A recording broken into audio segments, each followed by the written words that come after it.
The target audience of this video are people who have goals they want to accomplish or a life that they want to improve.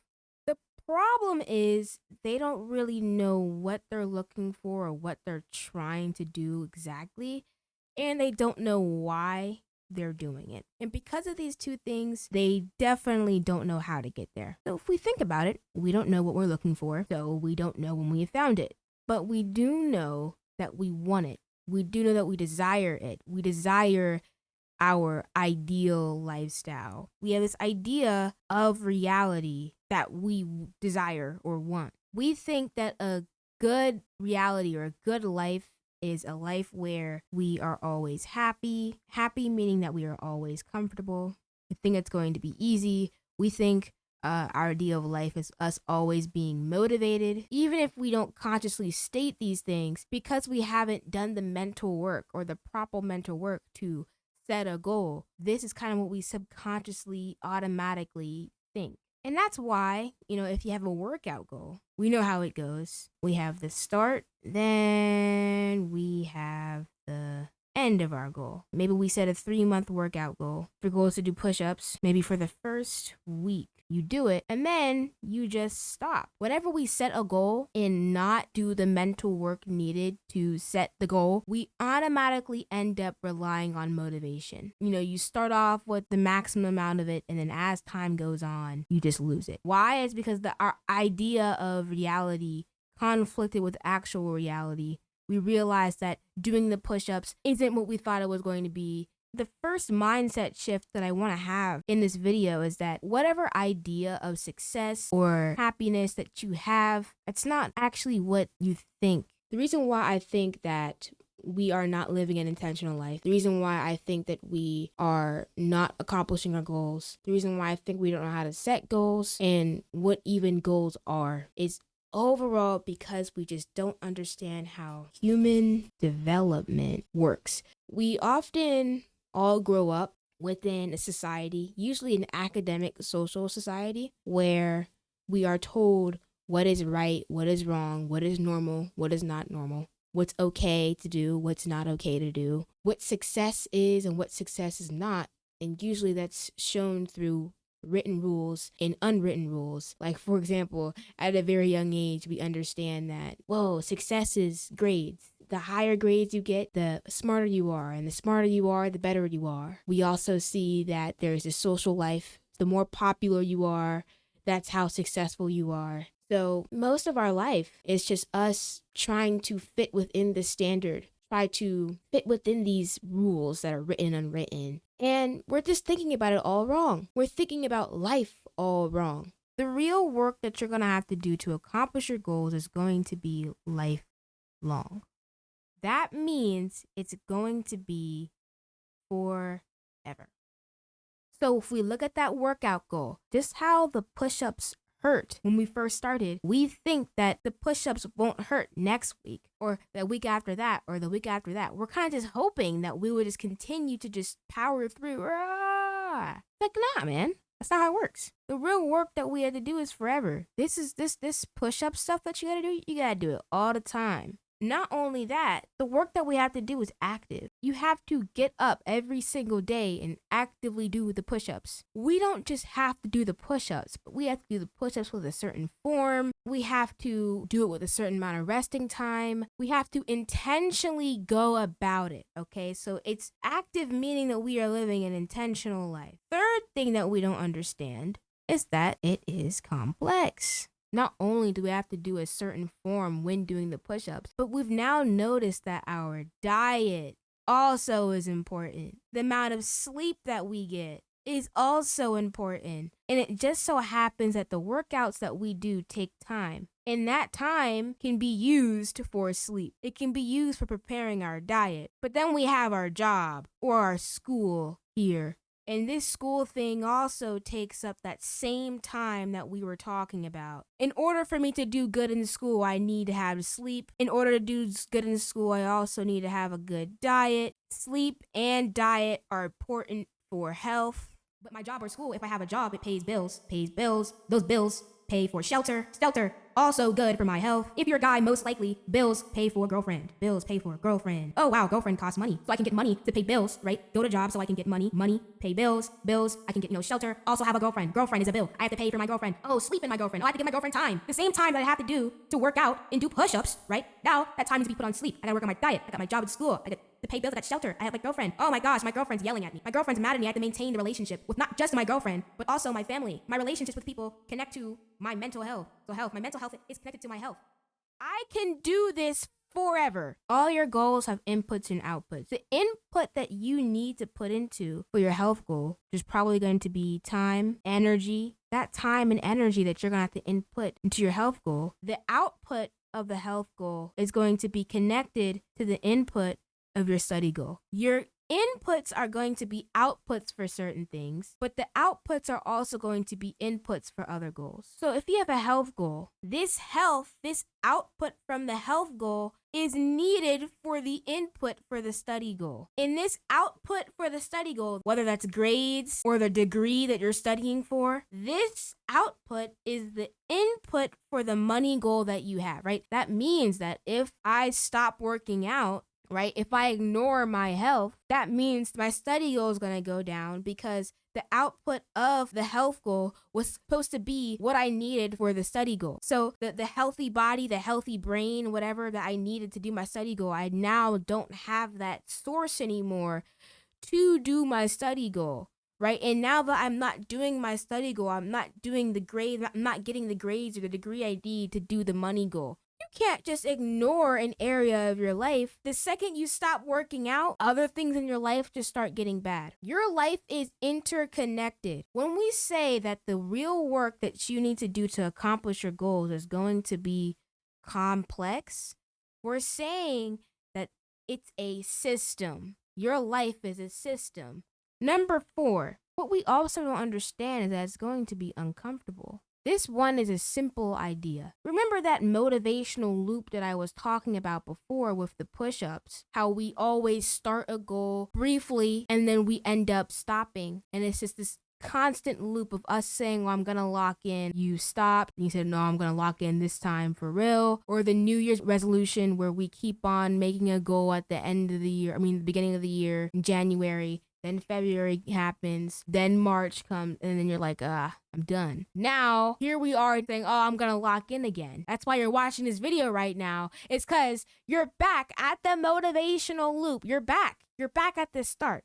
You see, what's happening in our life right now, this motivational loop is literally like a lazy river inside a water park. Now, I'm pretty sure all of you guys watching this video have been inside a lazy river at a water park. It's an artificial river or pool that's like this enclosed circle. It's not a perfect circle, but like a circular shape. And basically there's artificial current flows in one direction and it just keeps on going around and around and around. And what makes this cool is that this stick man's you can grab a floaty and you can just float along. And there's probably going to be some nice little trees in the scenery. The scenery might be good unless you're at Sandcastle, Whenever we set our goals, it's literally equivalent to us getting into a lazy river with a floaty, floating along this current, relaxed, laying down, looking at the scenery. And then once we're at the end, getting out of the water and wondering, why am I in the same place?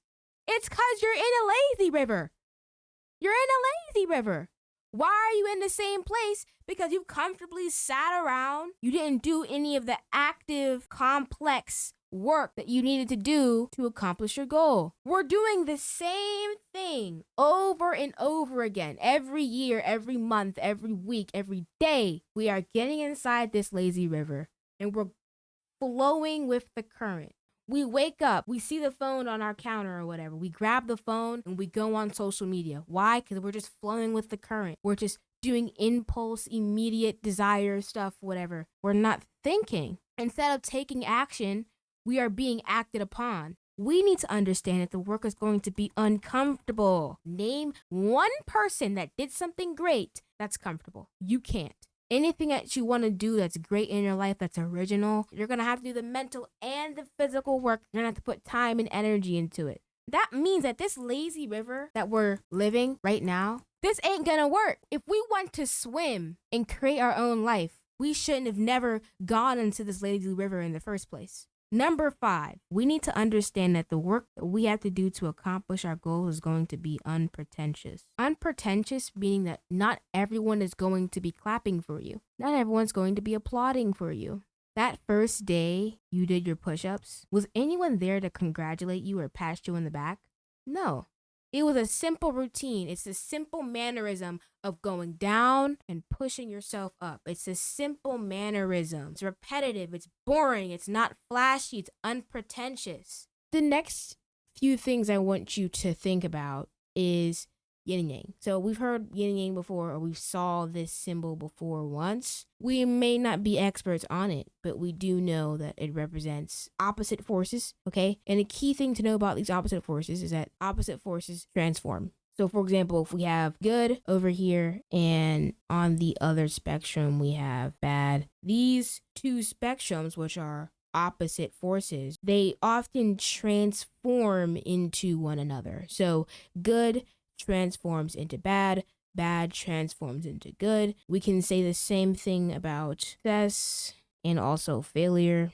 These two things transform into one another. So that idea of reality that we had earlier, where we were happy, comfortable, everything's easy, we have to understand that there are times where we won't have those things. There are times where we'll be happy, and because there are times where we will be happy, there's also times where we're going to be sad. There's going to be times where we are in pain rather than comfortable. Some things aren't going to be easy. They're going to be hard. You're not always going to feel motivated. You're going to feel unmotivated sometimes, okay? You might not have that physique yet or partner yet. Wins, losses, they often transform into each other. So we can't think about total absolutism either. Because if you look at a successful person, no one can be successful in all areas of their life. For example, if you're in school and you have A's in every single class, it does not mean that you're going to have A's in every single aspect of life. Success is not the mere absence of failure, but rather the presence of it. Do not run away from failure. Failure is not a bad thing. It's a part of life, and failure is our friend in a way. It's our tool that we use to grow. Do not run from failure. Embrace it.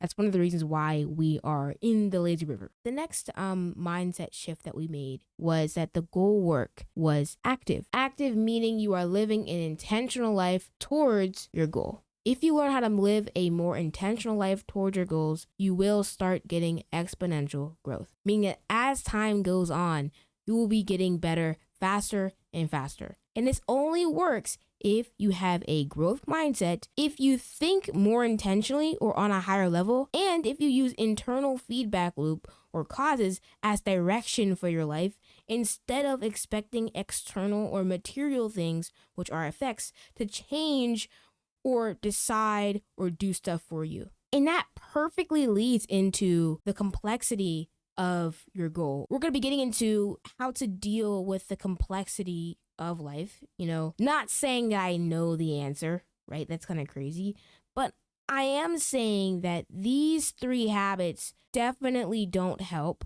and are probably one of the main reasons. And the reason why we do these habits is because the intentional life that we're living can sometimes be uncomfortable, and it almost all the time is unpretentious. And I want to elaborate more on this. Unpretentious meaning that it is not gossip worthy. It's not showy. It's not ostentatious. We often measure success on pretentious things or external things that seem like are really cool. So for example, we often use time studied, how many chapters you've read, how many stuff you remember. We often use those metrics to determine success. And whenever we hear those metrics, we're like, oh my gosh, that person's just so good, right? They're so successful. I wish I can be like them. They must be super smart because they're reading these chapters, or because they're spending 12 hours a day studying, they're better than me, or that's like an indicator of success or an expert or someone that is smart. And that is not true, because the amount of chapters you read or how long you spend studying, it doesn't mean that you are successful, okay? It could be potentially, but everyone could potentially be successful. So But because we are not using these metrics like time read or chapters read or videos watched or books finished, what metrics are we using? Metrics that aren't pretentious. A lot of people say, oh, I study for 12 hours. How much of that studying is actually true deep work? Just simple questions. Also, we do these bad habits because intentional life or intentional living can be uncomfortable. The reason why it can be uncomfortable is because we get to step out of our comfort zone sometimes. This box here is our comfort zone, and the goal work that we need to do to accomplish our goals is right outside of it. So whenever we're working towards our goals, we're stepping outside of this box and into the box of the work we need to do to accomplish our goals. And that work is great. Stepping outside of your comfort zone is a good thing. That means that you are learning. If you aren't doing that and you're staying in your comfort zone, you're not growing. Whenever we step outside of this comfort zone, your brain, your subconscious, your nervous system, etc., views this step outside of your comfort zone as danger. Okay, my life's in danger. No, I don't want to do this. This is not good. So this is your brain's way of, I guess, protecting you. We've probably all heard that before. This is not the problem. People view this as the problem. This is the reason why I'm not accomplishing my goals, because my own body is sabotaging me. No, your body's protecting you. That's a good thing. Your body's always going to try to protect you. What the real problem is that if you combine your own biology with the fact that you consciously, we're not talking about subconscious anymore. I'm talking about you, your mental state, your mindset, your activity, your habits that you do consciously. If you combine your brain stopping you from leaving your comfort zone in a way of, protecting you, and if you combine that with you consciously living an unintentional life, if you combine this with you being unaware of your own awareness, and if you combine this with you being concerned with pretentious things, you're definitely not going to accomplish your goal. Here's the thought process that we have. We at least understand at this point in the video that we have to put thought in the goals that we set. The question that you probably have but haven't articulated is that what does that so-called thought look like? What does it look like to think about the goals that you are setting or about to set? Because if the goal work is so lifelong, if it's so active, if it's so complex, if it's so uncomfortable, if it's so unpretentious, then we have to think about the goals that we are setting. The conclusion or the next step that people usually go after this point is planning. We have the idea that if I create a plan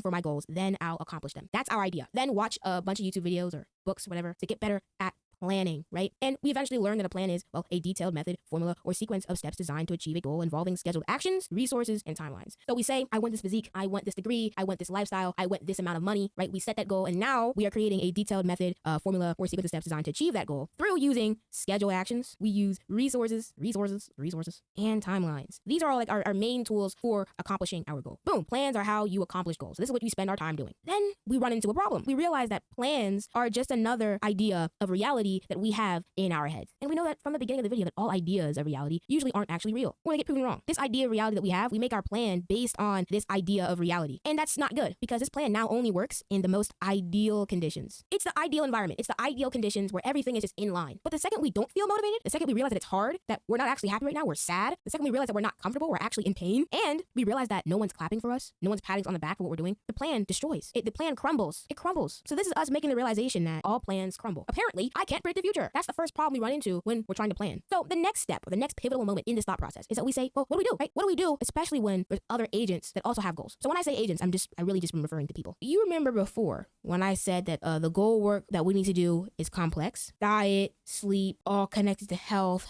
shelter. They're all connected, right? And how over here, your inputs are going to be outputs, your outputs are going to be inputs, and your inputs are going to be outputs. You know what I'm saying? Not only is your own goal work interconnected, but now there's other people that's going to be involved. So for example, your money goal might depend on your family. Your study goal or whatever your degree is probably has to align with your family's goals, your family's beliefs. These two things have to align. The amount of time and energy you have depends on external things. Now it's not just your internal goals, but other people's internal goals. So for example, if we take that same study goal, you're probably going to class. Or if you're not going to class, you're either reading a textbook, some sort of course, and whoever is the professor or lecturer of that, or the teacher, right? And the teacher's input that he has to put in, and the output from the teacher's goal. The teacher's also putting in time. The teacher's also putting in energy. Because of his goal is to probably teach students, this teacher's goal and the output that he gets from his teacher goal, that's what's going to be your input for your study goal. But that's not it. You might have a book that you're reading, but that book will also be an input for you. You might be watching YouTube videos. So you have videos over here. That's going to be an input. There's so much more. Conversations, other things going to be input for your study goal. Let's say you need to drive to school. Maybe there's a school bus. You're getting off the school bus and crossing the street. Now, unfortunately, I am not an artist and I don't really care right now. So you're going to have to just deal with whack drawing. Let's say this is Johnny's car. Does anyone know what Johnny in their life? Goofy name. Johnny just so happens to be late to his daughter's dance recital. So he's driving pretty fast. And you get off the school bus. Now you're walking home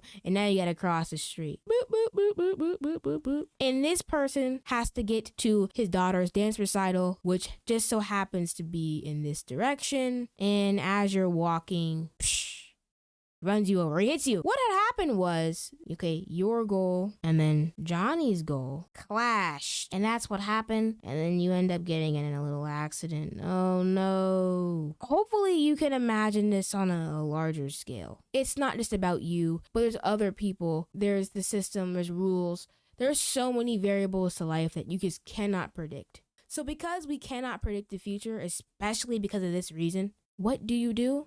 Well, the conclusion that most people make is to plan harder.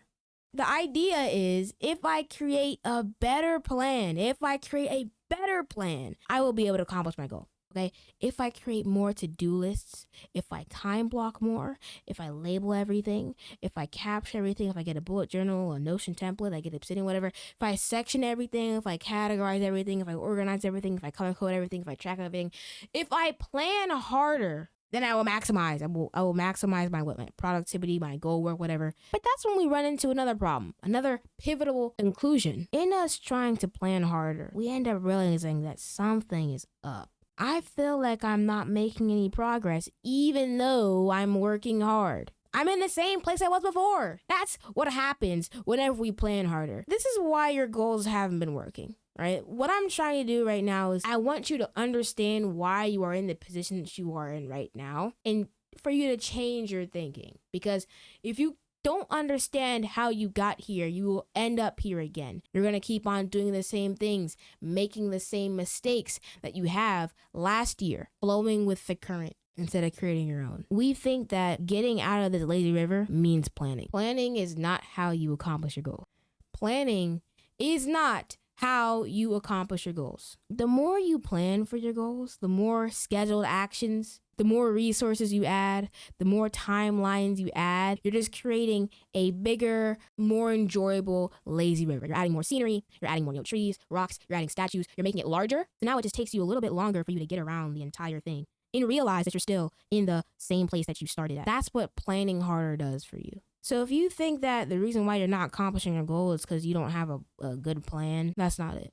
And for any of you that think setting systems, not goals, is instead the right thing to do, you are wrong. Be offended, please. I don't know who started that trend of set systems, not goals as a sentence. That doesn't even make sense. If anything, we are setting systems to our goals. It is because of the goal that we're making a system or a plan. By saying set systems, not goals, you are kind of destroying the entire point of what the phrase was supposed to do, which is to break out of linear thinking. So to say set systems, not goals is pretentious.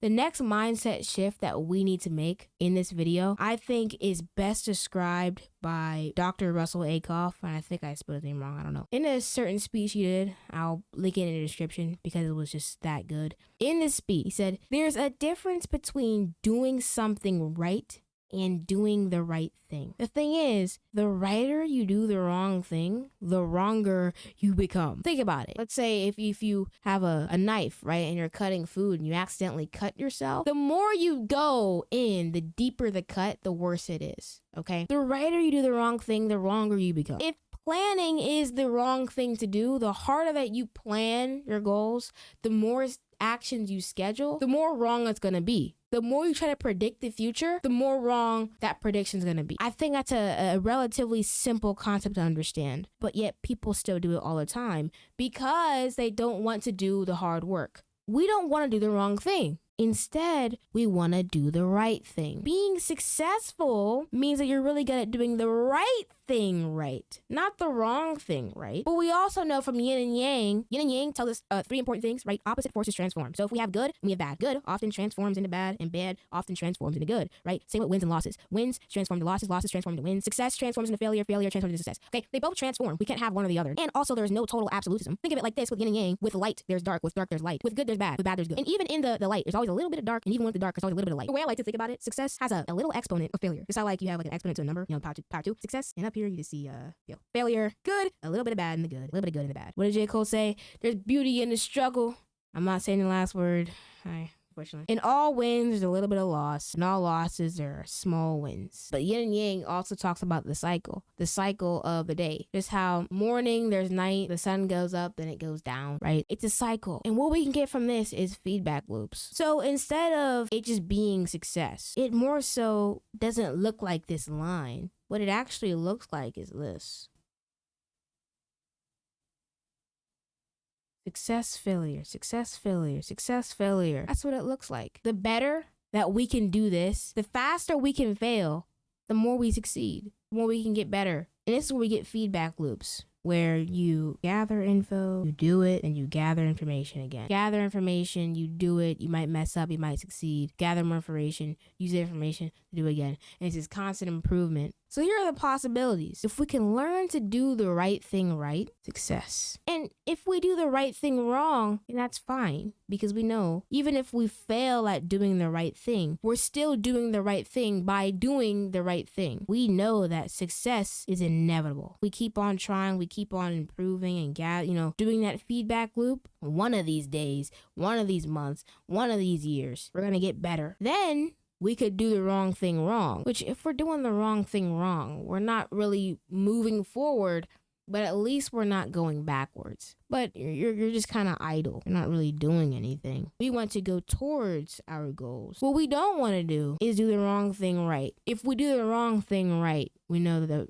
that's bad. That means we're moving away from our goals. The more we're wrong, the worse. What we definitely don't want to do is do the wrong thing right and think we are doing the right thing, because now we are adding a reward system. We're adding a reward system for doing the wrong thing. This is where most people are. This is where probably you are. We think that the amount of chapters we read is the right thing. What's wrong? Then what we definitely don't want to do is do the wrong thing right. Know you're not doing the right thing and still doing it anyways, just to avoid doing the work. Unfortunately, this is where I was, kind of, not too long ago. Instead of running towards our goal, we're running away from it because we don't actually want to do the active, the complex, the uncomfortable, and unpretentious work. We just want to feel like we're doing the active, the complex, the uncomfortable, and unpretentious work without actually doing it. And this is where all of our problem comes from. We're doing everything but the action. And because we keep doing it, we get validation, whether it's social validation from the public or validation from ourselves. And it makes us feel righter about what we're doing. We're trying to get the identity before doing the work. The reason why I'm working out is because I want the body. No, I don't want the body. I want the social validation, the social acceptance, the social status that I will get from having the body. I don't actually want to be an expert in this field. I just want to get the grades and credentials to say that I'm an expert, so I can get the social validation, the social status from it, the attention. We don't actually want to do the work to accomplish our goals.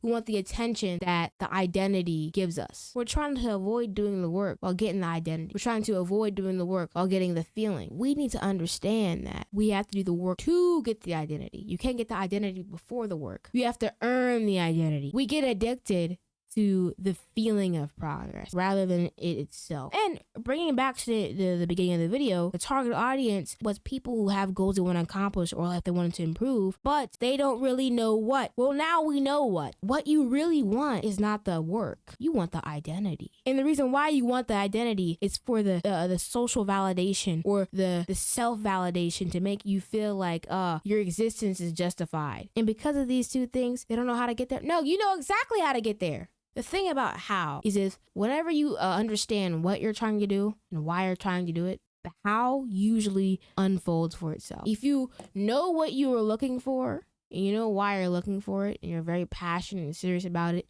the how will just happen. So you might consciously say, oh, no, I'm not ignoring the work to get the identity. I'm not doing this for social validation. There's intrinsic motivation I'm doing because I actually enjoy it. Well, subconsciously, nah. You want that feeling of progress or that social validation. How do you get that? You get that through being pretentious. If you put on a front and you focus on being showy, then you could get the identity. You can fool some people. The real people, though, will be able to tell. We've all heard it. The anime fans can tell the fake anime fans. The real Kendrick Lamar fans can tell the fake Kendrick Lamar fans. Or the real Lakers fans can tell the fake Lakers fans who are just like them because they're popular. Man, that's just the fun stuff, the fun video games, the shows, TV shows, the sports. Not talking about politics or religion or beliefs. People that really believe in what they believe in can tell when other people don't really believe in it. A lot of us haven't even done the introspection to even know what we want in life. You don't even know what life means. A lot of the things and activity and behaviors that you do, it's on impulse. It's subconscious. Before you even get into the conversation of goals, you need to have a higher level of thinking. Start asking questions about yourself and the environment around you. Start becoming conscious in your life. Start being aware of your own awareness. Stop just thinking. Stop just feeling and start thinking about your thinking. Start thinking about your thoughts in relation to other people, okay?